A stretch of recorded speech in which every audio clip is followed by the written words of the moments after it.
Hello friends, welcome to my blogging channel. তোমরা কেমন আছো? আমি তো খুব ভালো আছি। আজকে তোমাদের সঙ্গে আমি এমন একটা ভিডিও শেয়ার করে যাচ্ছি, যেটা হচ্ছে আমাদের এখানে পশ্চিম ময়না সার্বজনীন দুর্গোৎসবের রোড শো। তো পশ্চিম ময়না সার্বজনীন দুর্গোৎসব বললেই কিন্তু বলাইপন্ডা বাজারের কথা মনে পড়ে যায়। তো আগে তোমাদেরকে বলে রাখি, এই বলাইপন্ডা বাজারটা কোথায়। এটা হলো পূর্ব মেদিনীপুর জেলা। তো পূর্ব মেদিনীপুর জেলা বলতে ভারতবর্ষের পশ্চিমবঙ্গের পূর্ব মেদিনীপুর জেলার ময়না থানার অন্তর্গত একটা ছোট্ট এলাকা। যে জায়গাটার নাম হচ্ছে বলাইপন্ডা। এই বলাইপন্ডা নামটাও হয়েছিল একজন উড়িষ্যার পণ্ডা, মানে বলাই নামক এক পণ্ডা মহাশয় ছিলেন। তো তিনি এই জায়গার সম্পর্কে বা এই জায়গার জন্য অনেক কিছু করে গেছেন। তো তার নাম অনুসারে এই জায়গাটার নাম হয়েছে বলাইপন্ডা।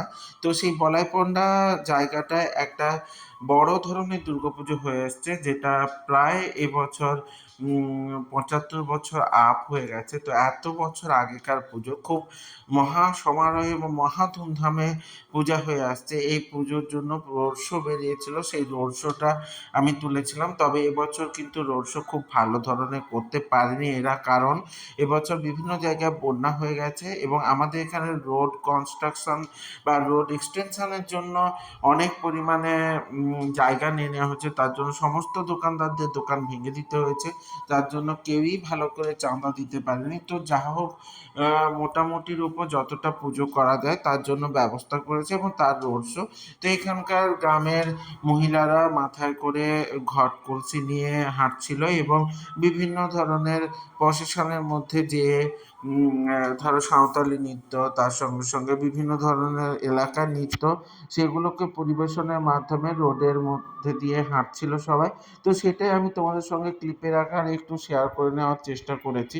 তো এই জায়গাটার বিশেষ গুরুত্ব হচ্ছে এখানে কিন্তু দুটো গ্রাম, মানে পূর্ব মেদিনীপুর জেলার এই যে ময়না থানার অন্তর্গত এখানে সুদামপুর এবং পরমানন্দপুর দুপাশে দুটো গ্রাম। তো দুটো গ্রামের মানুষরা একত্রিতভাবে, তাছাড়া এটা সার্বজনীন দুর্গোৎসব, বহু দূর দূরান্তের লোকরা এখানের জন্য স্পন্সরশিপের মাধ্যমে কিন্তু পুজোটা সম্পন্ন হয়ে থাকে এবং এটা সবার পুজো। হিন্দু মুসলিম সমস্ত এলাকার সমস্ত জায়গার মানুষরা একসঙ্গে একত্রিতভাবে দলমত নির্বিশেষে এবং রাজনৈতিক সমস্ত চাপের ঊর্ধ্বে গিয়ে সবাই মিলে এই পুজোটা করে থাকে। এই পুজোটার একটা বিশেষ গুরুত্ব হচ্ছে এই জায়গায় আমরা সবাই একত্রিতভাবে মিলিত হই। তো আমি জেনারেলি ২ বছর মৌলিক শরীর খারাপের জন্য কিন্তু কলকাতাতেই দুর্গাপুজো কাটিয়েছি, কিন্তু এবছর ঠিক করেছি আমি কিন্তু এখানেই দুর্গাপুজো কাটাবো, কারণ আমার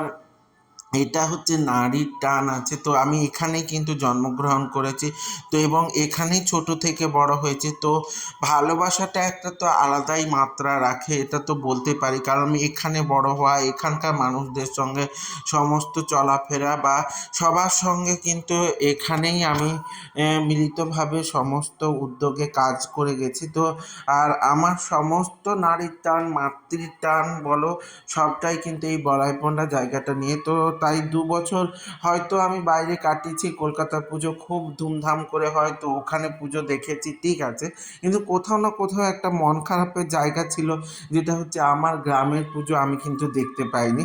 তো সেই জন্য আমি কিন্তু এবছর একদমই ঠিক করে নিয়েছি যে এখানেরই পুজো দেখব এবং আমার এই মতে কিন্তু মৌলি এবং পাপাই দুজনেই সহমত যে আমরা এখানেরই পুজো দেখব এবং এবছর এখানেই পুরোটা আনন্দ করব। তো মেয়েরা দেখো ঢাক বাজাচ্ছে এবং বিভিন্ন মেয়েরা নাচছে। তো মহাসমারোহে যে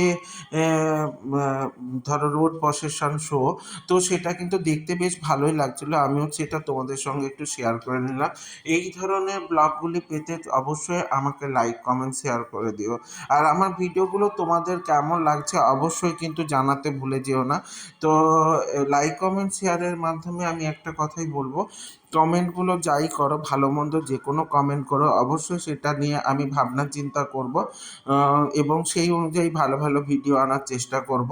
তো তোমাদের সঙ্গে আমার দেখা হচ্ছে অবশ্যই পরবর্তী একটা নতুন ভিডিওর সাথে, নতুন ব্লগের সাথে এবং নতুন সকালের সাথে। ততক্ষণের জন্য তোমরা সবাই খুব খুব ভালো থাকো এবং শুভ শারদীয়া খুব খুব ভালো করে কাটাও। সাথে থেকো, সঙ্গে থেকো, জুড়ে থেকো, ভালো থেকো, টাটা।